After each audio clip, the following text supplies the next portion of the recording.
चल सकता है ऐसे? आवाम को नुकसान है, गरीब लोगों को नुकसान है, सड़कें बंद कर रहे हैं, लोगों की रोजगार जा रहा है। इस्लामाबाद को बंद कर देंगे, जो भी होगा हम करेंगे। उसके बाद सारा पाकिस्तान बंद हो जाएगा। पीटीवी पे भी पहुंच गए लोग, सेक्रेटरी भी आपका बंद है। जो बेचारा दिहाड़ी में जिसने आगे मजदूरी करनी थी, जब वोट रुक जाएगा वो किधर से बच्चों का पेट पालेगा?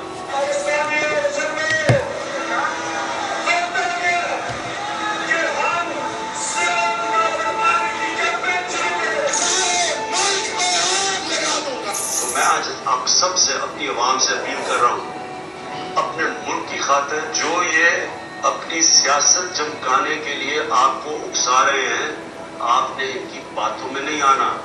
ये मुल्क से दुश्मनी हो रही है, ये सिर्फ अपनी वोट बैंक बढ़ा रहे हैं।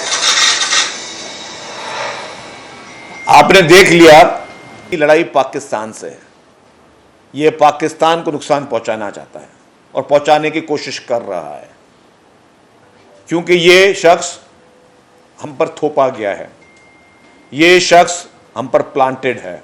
वो जेल से बैठ के पाकिस्तान के खिलाफ इससे और घिनौनी साजिश नहीं हो सकती जिस तरीके से कल जो उसने एक वीडियो ट्विटर पे लगाई है, जिसमें उसने मुजीबुर रहमान को कौमी हीरो कह दिया है। हमारे अपने अहम इदारे अफवाज के खिलाफ बेहुदा, घटिया और मैं समझता हूँ कि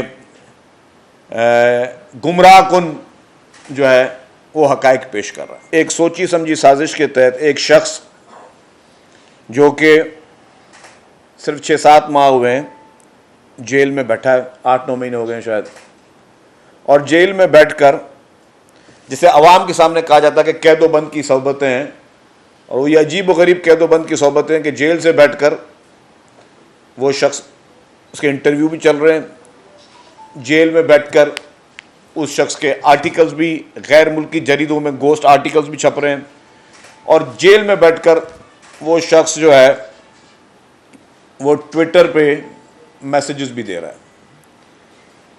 और वही शख्स जेल में बैठकर हुकूमतें भी बना रहा है, टिकटें भी दे रहा है। अभी मैं एक पीटीआई के रहनुमा का इंटरव्यू देख रहा था जिसमें वो कह रहे थे कि जी हाँ, ये टिकटें मैंने नहीं दी, टिकटें तो खान साहब ने दी हैं। हाँ, फलानी फैमिली को 6 टिकटें या 7 टिकटें खान साहब ने दी। तो जेल से बैठकर वो अपना टिकटें भी दे रहा है, जेल से बैठकर सारे काम कर रहा है। और सबसे कल जो और सबसे घिनौनी हरकत की है, वो जेल से बैठ के पाकिस्तान के खिलाफ इससे और घिनौनी साजिश नहीं हो सकती जिस तरीके से कल जो उसने एक वीडियो ट्विटर पे लगाई है, जिसमें उसने मुजीबुर रहमान को कौमी हीरो कह दिया है। हमारे अपने अहम इदारे अफवाज के खिलाफ बेहुदा, घटिया और मैं समझता हूँ कि गुमराह कुन जो है वो हकायक पेश कर रहा है, और वो गुमराह कुन हकायक जिसमें मुजीबुर रहमान को हीरो बना के पेश कर रहा है, और 1971 का जो सानिया था जिसमें पाकिस्तान के 2 हिस्से हुए, उस साने पे भी सियासत करने की कोशिश कर रहा है, लोगों को वरगलाने की कोशिश कर रहा है। तो मैं समझता हूं, और मैं पहले कहता था, शायद मेरी बात सबसे जूनियर समझ के सबने इग्नोर की। मैं कहता था कि इसकी लड़ाई, इमरान खान की लड़ाई जो है वो पीपल्स पार्टी से नहीं है, PMLN से नहीं है, किसी और पॉलिटिकल पार्टी से नहीं है, किसी जर्नल से नहीं है, किसी इदारे से नहीं है। इसकी लड़ाई पाकिस्तान से है। ये पाकिस्तान को नुकसान पहुंचाना चाहता है और पहुंचाने की कोशिश कर रहा है, क्योंकि ये शख्स हम पर थोपा गया है, ये शख्स हम पर प्लांटेड है।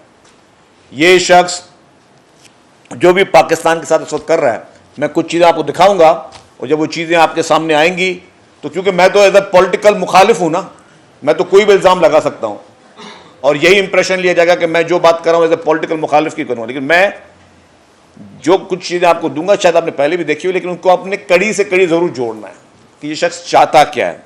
मैंने कहा कि जिस तरीके से ये पाकिस्तानी इदारों के खिलाफ आप ये सोचें जब सकूत ढाका हुआ था तो कितने मासूम लोगों की जानें गई थीं, कितने लोग शहीद हुए थे। उसको जिस तरीके से उन हक़ाइक़ को तोड़ बतोड़ कर और गलत किस्म का एक स्टोरी बेचने की कोशिश की जा रही है और उसका जिम्मेदार मुख्तलिफ लोगों को ठहराया जा रहा है। मैं अगर बैठकर आज शेख मुजीब की बैठकर बातें करूं तो मुनासिब नहीं है। हम उसको एक तलख हकीकत समझते हैं। आप आज कौम को, नौजवान नस्ल को गुमराह करना चाह रहे हो, गलत गलत वीडियोस चला के, एडिटेड वीडियोस चला के आप अपने मुल्क के इदारों को बदनाम करने की कोशिश कर रहे हो। और वो कौन से इदारे जिसकी बैसाखी पे चल के आपने अपनी पॉलिटिक्स स्टार्ट की है, जिनके एहसानात आपके ऊपर हैं, आपकी नस्लों के ऊपर एहसानात हैं। वरना क्रिकेटर, अल्हम्दुलिल्लाह क्रिकेट हमारा सबका पैशन है। पाकिस्तान में हर साल 25 क्रिकेटर आते हैं, 25 क्रिकेटर जाते हैं। आपको अवाम ने अगर इज्जत दी तो उसके बाद फिर आपने कोई एक बैसाखी पकड़ी, जो बैसाखी पकड़ के आप कहां तक पहुंचे। और वो हज़रत अली वाला कौल कि जिस पे एहसान करो उसके शर से डरो। आप एक एहसान फरामोश शख्स हो इमरान खान, आप एक एहसान फरामोश शख्स हो। और आपकी एहसान फरामोशी मेरे कहने पे नहीं, मैं आपको वो आपके अपनी अल्फाजात के जद में दिखाऊंगा कि आपने क्या किया। तो एनी हाउ, तो मैंने कहा कि जिस तरीके से 1971 के पूरे वाक़यात को, हालात को गलत तरीके से पेश किया गया, उसकी पुरजोर मजम्मत भी करता हूँ। और मैं कहूँगा कि हमारी कौम आंखें खोले, ऐसे बहरूपिये इमरान खान जैसे लोग हैं जो गलत तरीके से अवाम गुमराह कर रहे हैं, उससे जान छोड़ें।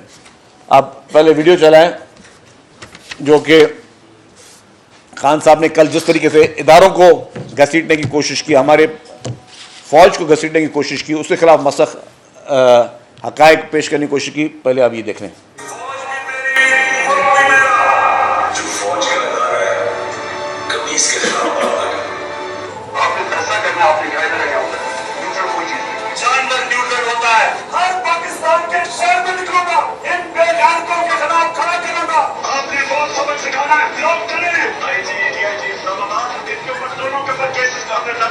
अगर तुम ये हरकत करोगे और तो तुम्हें किसी को छुपने की जगह नहीं मिलेगी पाकिस्तान में।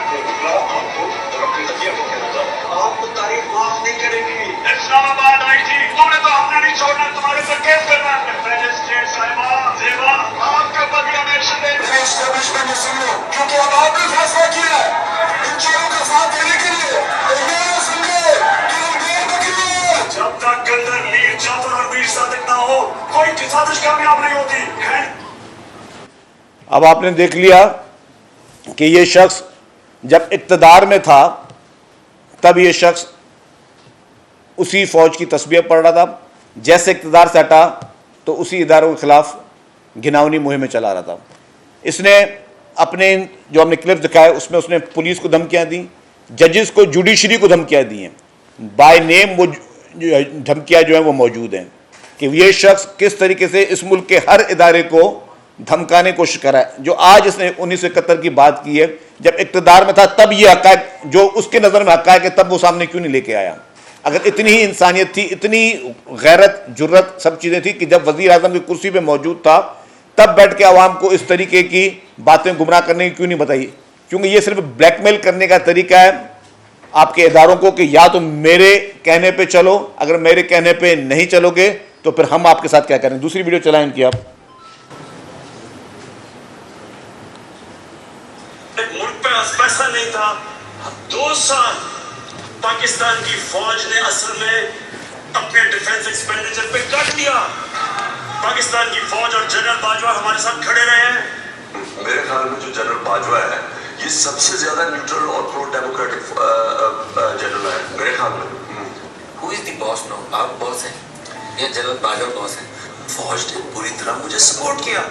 इसका एक बार भी जिम्मेदार उसका नाम है general Bajwa. Yes, it's not the security, it's one man, the army chief. Army is there, getting behind because of one man. General का काम ऊंचा होता है, एक आदमी ये खतरा है बेगैरती बाजार में आ गया।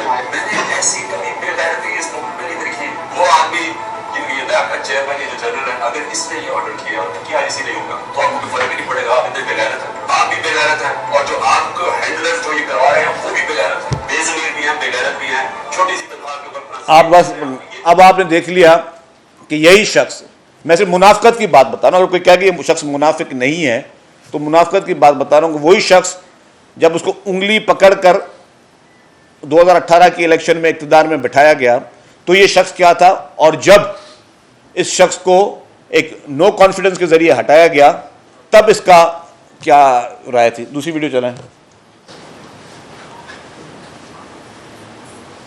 क्या मतलब सड़कों पे आ जाएंगे, मुल्क को रोक देंगे, कोई मुल्क चल सकता है ऐसे? आवाम को नुकसान है, गरीब लोगों को नुकसान है, सड़कें बंद कर रहे हैं, लोगों की रोजगार जा रहा है। इस्लामाबाद को बंद कर देंगे, जो भी होगा हम करेंगे। उसके बाद सारा पाकिस्तान बंद हो जाएगा। अब पीटीवी पे भी पहुंच गए लोग, टिकट भी आपका बंद है। जो बेचारा दिहाड़ी में जिसने आगे मजदूरी करनी थी, जब मुल्क रुक जाएगा वो किधर से बच्चों का पेट पालेगा?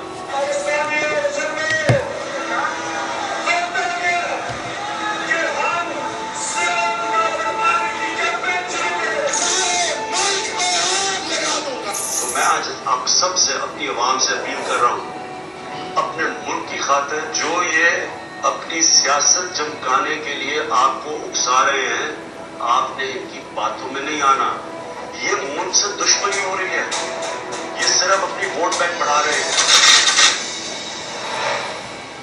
आपने देख लिया कि ये शख्स